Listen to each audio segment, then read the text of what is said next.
to Cece. Why did you choose to show the film's title within the shot itself instead of using a traditional title card? And what did that choice add to the film? Yeah, so to start off, Düsseldorf is actually a city in Germany.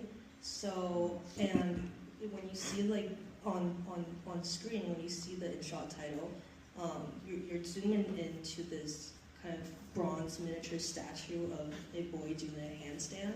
And it turns out that the statue is actually a prominent symbol that represents Düsseldorf.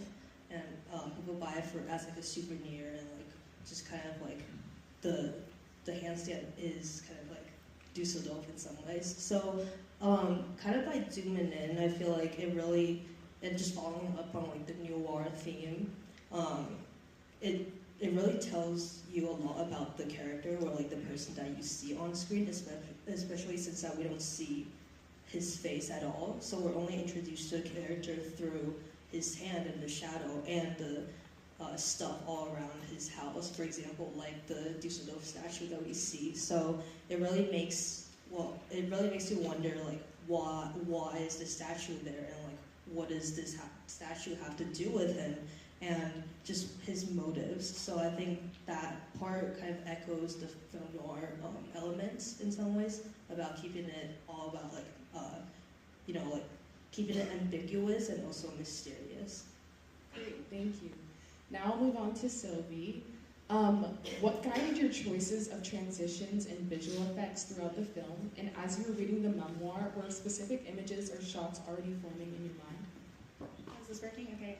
So I was originally writing the memoir. This was for a project at the beginning of the year, where we had to.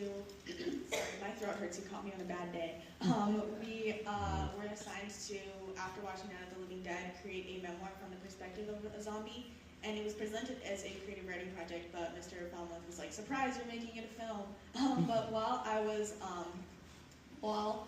writing it, I had a very distinct visual idea. Like I was actually struggling to represent it when writing down because I had such a clear visual image. I really wanted to show how this character who was dead was like having life, like quite literally seep through the cracks. So I really wanted to convey that through the editing. I spent a lot of time using that like orange like light overlay. It took a while to get familiar with Premiere Pro again because I hadn't used it in like a minute.